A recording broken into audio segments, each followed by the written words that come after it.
Now, if you remember earlier, I said that we're entering in the process, we're able to connect geometry with algebra. I have an algebraic statement, y equals 3x, and I want to convert it into a geometric picture, some type of a graph. So how do we do that? Well, one way that we can do that is begin by an idea called point plotting. We can point plot to graph a linear equation. And this is what we call a linear equation. And the reason why we call that is there's no exponents on the x or the y. And so that's an indicator that what we're going to graph is a linear or a straight line. So how do we do that? Well, let's develop our XY table. And I'm just going to do just the XY. Choose some values of x. And I suggest let's start with choosing 5 values to get enough points to make sure that we are doing what we need to do correctly. I like the points, like I mentioned before, -2, 1, 0, 1, and 2. But we can do 10 as well if you want. So we'll put 10 in there. And we'll see what that does. All right, so if x is -2, what's the y? If x is what I input into my equation, what's my output going to be? What's my y value? So 3 times x, 3 times a -2, this will produce a -6. A -1, if x were -1, -1 times a 3 produces a -3. So y would equal -3, 0. X were 0, 3 times 0 produces a 0. If x were 1, then I would have a 3 times a 1 produces a 3. And if x were 10, why did we choose 10? We're going to get a large number, but that's all right. I get 3 times a 10 and it produces a 30. So I hope what you see is this XY table basically is able to produce some coordinate points.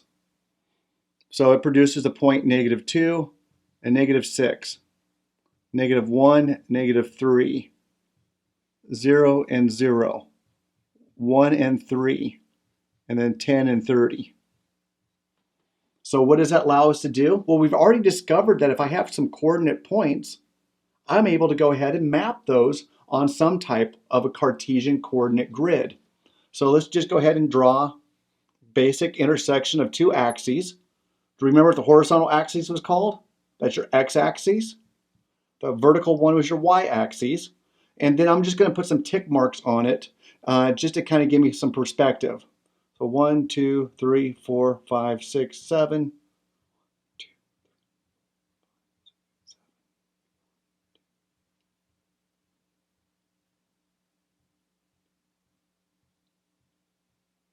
And the better that you can keep the scale, the more accurate your drawing will look like.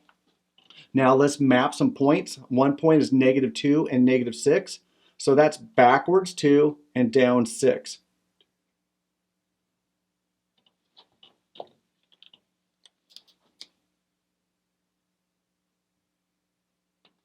Roughly about there. I have another point -1 and 3, so backwards 1, down 3.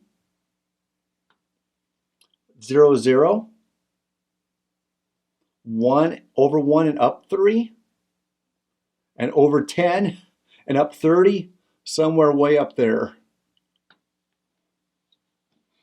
Now, if you did this correctly, your points, since it's a linear equation, your points should roughly, well, they should not roughly, depending on how accurate you draw it, they should line up in a straight line. So what I'm going to do now is I'm going to connect all these points, except for maybe that big one up there.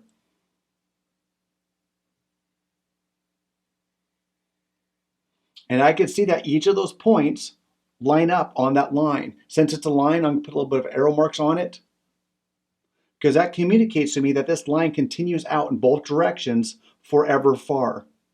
And this line, if you notice it, this line is made up of a whole bunch of points, where each point represents a position on this coordinate pair or on this coordinate system. I have points in between whole numbers. I have fractions. I have decimal points on here. But this line is made up of infinitely many points. And each of those points is a solution to y equals 3x. So the beauty of this is, how do we describe the solutions to y equals 3x? If we list them all out, it's going to take forever. But maybe we can use geometry. Maybe we can sketch a picture or a graph that represents all those solutions in one small little bit identifiable area. And that's one of the beauties of what we're learning right now.